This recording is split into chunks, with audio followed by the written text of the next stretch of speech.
Breaking news చూస్తున్నాం. శాసన మండలి మాజీ డిప్యూటీ చైర్మన్ సతీష్ రెడ్డి చుట్టూ తిరుగుతోంది పులివెందుల రాజకీయం. సతీష్ రెడ్డితో Pulivendula TDP incharge B Tech Ravi భేటీ అయ్యారు. టీడీపీలోకి రావాలి అని సతీష్ రెడ్డిని ఆహ్వానించారు బీటెక్ రవి. తన రాజకీయ భవిష్యత్తుకు సతీష్ రెడ్డి సహకారమే కారణమని బీటెక్ రవి ప్రకటించారు.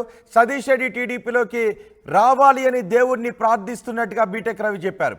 కార్యకర్తలు నాయకులతో చర్చించి 2 రోజుల్లో నిర్ణయం తీసుకుంటాను అని సతీష్ రెడ్డి చెప్పారు. బీటెక్ రవి భేటీ తర్వాత రాత్రి సతీష్ రెడ్డితో భేటీ అయ్యారు వైసీపీ నాయకులు. వైసీపీ ఎమ్మెల్సీ రామసుబ్బారెడ్డి, కడప జిల్లా అధ్యక్షులు సురేష్ బాబు సతీష్ రెడ్డిని వైసీపీలోకి ఆహ్వానించారు. అయితే టీడీపీ నేతలకు చెప్పిన విషయాన్నే వైసీపీ నేతలకు కూడా సతీష్ రెడ్డి చెప్పినట్టుగా తెలుస్తోంది. సతీష్ రెడ్డి ఆయన 2020లో టీడీపీకి గుడ్ బై చెప్పేశారు. టీడీపీలో సరైన గౌరవం దక్కడం లేదు అంటూ ఆయన టీడీపీకి రాజీనామా చేశారు. అప్పటి నుంచి ఆయన ఏ పార్టీలోనూ చేరలేదు, ఏ కండువా వేసుకోలేదు. ఇప్పుడు మళ్ళీ టీడీపీలోకి ఆయన్ను రప్పించాలి అని, సతీష్ రెడ్డిని రప్పించాలి అని టీడీపీ నాయకులు ప్రయత్నిస్తున్నారు. అదే సమయంలో వైసీపీ నాయకులు కూడా తమ పార్టీలోకి సతీష్ రెడ్డిని తీసుకోవాలి అని వాళ్ళు కూడా ప్రయత్నాలు చేస్తున్న నేపథ్యంలో ఇప్పుడు సతీష్ రెడ్డి ఏ నిర్ణయం తీసుకుంటారు, తిరిగి మళ్ళీ టీడీపీలోకి ఆయన వస్తారా అనే విషయంపై ఆసక్తి నెలకొని ఉంది. మా ప్రతినిధి కిషోర్తో మాట్లాడదాం. కిషోర్, సతీష్ రెడ్డి మళ్ళీ టీడీపీలోకి వచ్చే అవకాశాలు ఉన్నాయా? ఇటు టీడీపీ నేతలు అటు వైసీపీ నేతలు కూడా ప్రయత్నాలు చేస్తున్నారు. ఏం జరిగే అవకాశం ఉంది పులివెందుల్లో? Thank you Rohit. ఏదైతే జనసేన టీడీపీ ఉమ్మడి అభ్యర్థుల ప్రకటనతో కడప జిల్లా వ్యాప్తంగా కూడా రాజకీయ వాతావరణం వేడెక్కిందని చెప్పవచ్చు. ఎందుకంటే ఇప్పటికే అభ్యర్థుల ఖరారు ఏదైతే అభ్యర్థులను ప్రకటించిన తర్వాత కూడా అటు కడప జిల్లాలో ఉన్నటువంటి టీడీపీ శ్రేణుల్లో కొంత అసంతృప్తి జ్వాలలు వ్యక్తం అవుతుంటున్నాయి. ఈ తరుణంలో కూడా అటు పులివెందుల్లో ప్రత్యేకించి గతంలో ఏదైతే సతీష్ రెడ్డి డిప్యూటీ శాసనమండలి డిప్యూటీ చైర్మన్ గా కూడా వ్యవహరించినటువంటి తరుణంలో కూడా అక్కడ ఉన్నటువంటి ఆ ప్రాంత వాసులకు కూడా ఏదైతే పులివెందుల ప్రాంత రైతుల ప్రయోజనాల కోసం అప్పట్లో ఆయన గడ్డం పెంచుకొని కూడా ఈ పులివెందులకు కృష్ణా జలాలు తీసుకొస్తానని చెప్పడం జరిగింది. ఆ తర్వాత ఆయన అనుకున్న విధంగానే ఏదైతే అధికారంలో ఉన్నప్పుడు శాసనమండలి డిప్యూటీ చైర్మన్ గా ఉన్నప్పుడు కూడా ఆయన పులివెందులకు తాగునీరు అందించినటువంటి పరిస్థితి. అయితే ఆ క్రమంలో ఆ తర్వాత అధికారం కోల్పోయిన తర్వాత ఆయన కొద్ది రోజుల పాటు తటస్థంగా ఉన్నారు. పార్టీకి కూడా రాజీనామా చేయడం జరిగింది. అయితే ఆ తర్వాత జరిగినటువంటి పరిణామాల నేపథ్యంలో అటు వైసీపీలో చేరుతారన్నటువంటి ప్రచారం కూడా సాగింది. అయితే సాగిన క్రమంలో ఆయన మాత్రం వైసీపీ వైపు చూడలేదు, అటు ఆ దిశగా కూడా అడుగులు వేసిన పరిస్థితి. ఇటీవల కాలంలో ఆయన తన అనుచర వర్గాలతో పాటు అటు పెద్ద ఎత్తున వేంపల్లెలో కూడా ర్యాలీ కూడా నిర్వహించడం జరిగింది. అయితే ఆ ర్యాలీ నిర్వహించిన క్రమంలో కూడా ఆయన వైసీపీలో చేరతారన్నటువంటి ప్రచారం కూడా జోరుగా సాగింది. అయితే ఈ క్రమంలో ఒక్కసారిగా ఏదైతే నిన్న అభ్యర్థుల ప్రకటనతో అటు పులివెందుల్లో కూడా సతీష్ రెడ్డి చుట్టే ఈ రాజకీయాలు తిరుగుతున్నాయని చెప్పవచ్చు. ఎందుకంటే నిన్న రాత్రి ఏదైతే వైసీపీ ఎమ్మెల్సీ రామసుబ్బారెడ్డితో పాటు కడప జిల్లా అధ్యక్షుడు సురేష్ బాబు ఇద్దరు కూడా రాత్రి దాదాపు గంట పాటు చర్చించడం జరిగింది. వైసీపీలో తగిన గుర్తింపునిస్తాం, అదేవిధంగా ప్రాధాన్యత ఇస్తాం, వైసీపీలో చేరాలంటూ కూడా ఒత్తిడి తెచ్చిన పరిస్థితి. మరోవైపు ఏదైతే రామసుబ్బారెడ్డికి అటు సతీష్ రెడ్డికి మంచి సాన్నిహిత్యం ఉంది, ఆ క్రమంలో కూడా రామసుబ్బారెడ్డి ద్వారా మంత్రాలు సాగించారు. అయితే మంత్రాలు సాగించిన నేపథ్యంలో కూడా ఆయన ఒకే మాట చెప్పడం జరిగింది. ఏదైతే తన వెన్నంటి ఉన్నటువంటి అనుచర వర్గం అదేవిధంగా కార్యకర్తల అభిష్టం మేరకే తాను నడుచుకుంటానటువంటి విషయాన్ని వాళ్ళకి స్పష్టం చేస్తున్నా. మరోవైపు వారు ఏదైతే నిర్ణయం తీసుకుంటారో ఆ నిర్ణయానికి కట్టుబడి ఉంటారనే విషయాన్ని చెప్పడం జరిగింది. అయితే తాజాగా ఈ రోజు ఉదయం అటు పులివెందుల టీడీపీ అభ్యర్థి బీటెక్ రవి కూడా సతీష్ రెడ్డిని ఆయన నివాసంలో కలవడం జరిగింది. ఆయన నివాసంలో కలిసిన తర్వాత కూడా ఆయన ఒక మాట అనడం జరిగింది. ఏదైతే సతీష్ రెడ్డి ద్వారానే తాను రాజకీయ భవిష్యత్తు వచ్చింది, ఈ రాజకీయాల్లో రావడానికి సతీష్ రెడ్డి ఓ రకంగా కారణం అంటూ కూడా ఆయన కృతజ్ఞతలు తెలిపి ఆ తర్వాత టీడీపీలోకి రావాలంటూ కూడా ఒక రకంగా ఆయన అడగడం జరిగింది. అయితే అడిగిన నేపథ్యంలో కూడా ఆయన సున్నితంగానే తోసిపుచ్చారు. తోసిపుచ్చిన క్రమంలో కూడా ఏదైతే కార్యకర్తలు ఉన్నారో అదేవిధంగా తన వెన్నంటి ఉన్నటువంటి నేతలు కొందరు ఉన్నారు, వారితో అందరితో చర్చించిన తర్వాత తగిన నిర్ణయం తీసుకుంటారని కూడా అటు టీడీపీ నేతలకు కూడా స్పష్టం జరిగింది. అయితే మొత్తమే చూస్తుంటే మాత్రం తను టీడీపీలో రావాలన్నటువంటి భావన అటు ఆయన అనుచర వర్గాల్లో కూడా ప్రధానంగా కనిపిస్తున్న పరిస్థితి. మరోవైపు ఏదైతే వైసీపీలో చేరాలని ఆయన నిర్ణయం ఏ విధంగా ఉండే అవకాశం ఉంది? ఆయన టీడీపీకి రాజీనామా చేసిన తర్వాత ఇప్పటి వరకు ఏ పార్టీలో కూడా చేరలేదు. కానీ ఇప్పుడు ఇటు వైసీపీ అటు టీడీపీ నేతలు ఇద్దరు కూడా ప్రయత్నాలు చేస్తున్న నేపథ్యంలో ఆయన అభిప్రాయం ఏ విధంగా ఉండే అవకాశం ఉంటుంది? ఆయన కార్యకర్తలు ఎక్కువగా ఏం సూచిస్తున్నారు? ఎస్, ఖచ్చితంగా రోహిత్. ఎందుకంటే ప్రధానంగా ఉన్నటువంటి అనుచర వర్గం కావచ్చు, అదేవిధంగా ఆయనకు సంబంధించినటువంటి సన్నిహితులు కావచ్చు, అదేవిధంగా కీలకమైన నేతలు కూడా మొదటి నుంచి కూడా టీడీపీలోనే కొనసాగాలన్నటువంటి భావన దగ్గర వ్యక్తం చేసిన పరిస్థితి. అయితే ఆయన కొంతకాలం పాటు ఏదైతే వైసీపీలో చేరతారన్న ప్రచారం జరిగినప్పటికీ కూడా ఇప్పటి వరకు కూడా ఆయన వైసీపీ కండువా కప్పుకోలేని పరిస్థితి. ఎందుకంటే తటస్థంగానే ఉంటూ కొనసాగుతూ వచ్చారు. ఎందుకంటే కాలమే నిర్ణయిస్తున్నటువంటి భావనలో ఉన్నటువంటి వ్యక్తపరచడం జరిగింది. ఆ క్రమంలోనే ఆయన ఇటీవల కాలంలో కూడా అటు కార్యకర్తలతో కావచ్చు ఇతర వర్గాలతో కూడా భేటీ కావడం జరిగింది. ఆ భేటీ అయిన తరుణంలో కూడా వైసీపీలో చేరతారన్న ప్రచారం జరిగింది. అయితే ఆయన వైసీపీ కండువా కప్పుకోలేదు. అంటే దీన్ని బట్టి చూస్తే ఖచ్చితంగా ఆయన టీడీపీ వైపే చూస్తున్నటువంటి భావనలు అటు సర్వత్రా వినిపిస్తున్న పరిస్థితి. ఎందుకంటే మొదటి నుంచి కూడా ఆయనకు టీడీపీతో సన్నిహిత సంబంధాలున్నాయి. అదేవిధంగా చంద్రబాబు కూడా గడిచిన ఎన్నికల్లో కూడా ఆయన పోటీ చేసినటువంటి పరిస్థితి. సతీష్ రెడ్డి పులివెందులలో పోటీ రావడం జరిగింది. అయితే ఒక రకంగా టీడీపీ ద్వారా కొన్ని పనులు కూడా ఏదైతే పులివెందుల ప్రాంత రైతులకు సాగునీరు అందించడంలో కూడా సతీష్ రెడ్డి కీలక పాత్ర వహించారని చెప్పవచ్చు. ఆ క్రమంలో అయితే మరోవైపు ఇటు వైసీపీ శ్రేణులు కూడా ఎందుకంటే ప్రధానంగా ఆయనకు ఉన్నటువంటి కొంత అనుచర వర్గం కావచ్చు బంధువర్గం కడప జిల్లా వ్యాప్తంగా ఉన్న నేపథ్యంలో ఏదైతే వైసీపీకి అదంతా అనుకూలిస్తాయన్నటువంటి భావన, అదేవిధంగా రాయచోట్ల ఉన్నటువంటి ఏదైతే రమేష్ రెడ్డి కూడా కొంత బంధుత్వం ఉంది. అంటే కిషోర్, ఒకవేళ ఇప్పుడు సతీష్ రెడ్డి టీడీపీలోకి వచ్చినట్లయితే ఆయన గతంలో పులివెందుల నుంచి పోటీ చేశారు, కానీ ఈసారి పులివెందుల టికెట్ బీటెక్ రవికి కేటాయించారు. అంటే ఇప్పుడు బీటెక్ రవి మళ్ళీ సతీష్కి సపోర్ట్ చేస్తారా? టికెట్ సతీష్కే కేటాయించే అవకాశం ఉంటుందా అప్పుడు? ఖచ్చితంగా రోహిత్, ఎందుకంటే సతీష్ రెడ్డి టీడీపీలో చేరితే మాత్రం బీటెక్ రవికి ఖచ్చితంగా సంపూర్ణ మద్దతు ఇస్తారని. ఎందుకంటే తను ఒక మాట అనడం జరిగింది. బీటెక్ రవి ఇప్పటికీ ఏమన్నారంటే ఆయన సతీష్ రెడ్డి తనకు రాజకీయాలకు రావడానికి ప్రధాన కారణం అన్నటువంటి విషయాన్ని అన్నారంటే ఖచ్చితంగా సతీష్ రెడ్డితో ఆయనకున్న బాండింగ్ అలాంటిది. అదే విధంగా వారికి ఇద్దరి మధ్య ఉన్నటువంటి సాన్నిహితం కారణంగానే సతీష్ రెడ్డిని కలిసినట్టు జరుగుతుంది. అయితే మొత్తం మీద చూసుకుంటే మాత్రం టీడీపీలో చేరితే మాత్రం ఖచ్చితంగా సతీష్ రెడ్డి మాత్రం ఖచ్చితంగా బీటెక్ రవికి సహకరిస్తారు. ఎందుకు సహకరిస్తారంటే వాళ్ళిద్దరు ఉన్నటువంటి సాన్నిహిత్యం కావచ్చు, అదే విధంగా పార్టీలో కొనసాగినప్పటికీ కూడా పార్టీలో రాజకీయంగా కూడా తనను తీసుకురావడానికి ప్రధాన కారణం సతీష్ రెడ్డి అంటున్నారంటే ఖచ్చితంగా సతీష్ రెడ్డి బీటెక్ రవి సహకరిస్తారు. అదే విధంగా టీడీపీలో కూడా అధినేత చంద్రబాబుతో చర్చించి కొంత గౌరవప్రదమైనటువంటి హోదా కల్పించే అవకాశాలు కూడా లేకపోయినటువంటి భావన కూడా టీడీపీ శ్రేణుల్లో వ్యక్తం అవుతున్న పరిస్థితి ప్రధానంగా కనిపిస్తుంది. రోహిత్, రైట్ కిషోర్, మొత్తానికి ఇప్పుడు సతీష్ రెడ్డి ఏ నిర్ణయం తీసుకుంటారనేది ఆసక్తికరంగా మారింది. ఇటు వైసీపీ నేతలకు అటు టీడీపీ నేతలకు కూడా 2 రోజులు కార్యకర్తలు నాయకులతో చర్చించే నిర్ణయం తీసుకుంటాను అని సతీష్ రెడ్డి చెప్పారు. ఒకసారి సతీష్ రెడ్డిని కలిసిన తర్వాత ఇటు టీడీపీ నేతలు బీటెక్ రవి, వైసీపీ నేతలు మీడియాతో మాట్లాడారు. ఏం మాట్లాడారో చూద్దాం.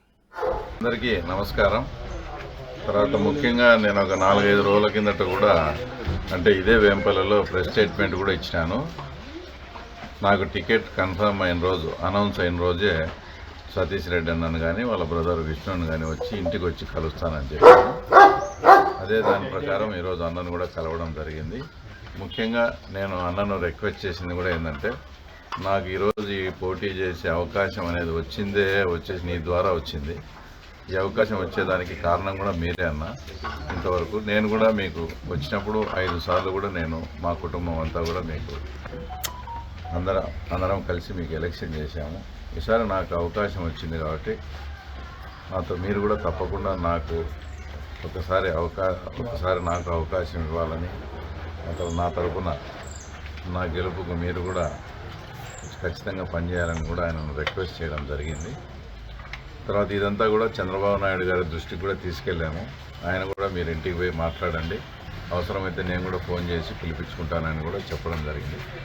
ఏదైనా ఆయన నిన్న ఆ తర్వాత ఆయన కూడా నేను నా కార్యకర్తలను తర్వాత నాయకులను అందరినీ పిలిపించుకొని నాకు 2-3 రోజులు టైం కావాలని అన్న చెప్తా ఉన్నాడు.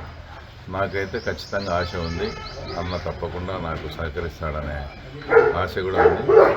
ఆయన ఏదేమైనప్పటికీ ఆయన తెలుగుదేశం పార్టీకి రాజీనామా చేసి ఉన్నాడు కాబట్టి ఏదైనా తుది నిర్ణయం ఆయనదే. అయితే ఆ నిర్ణయం నాకు అనుకూలంగా ఉండాలని కూడా దేవుని ప్రార్థిస్తూ ఉన్నాను.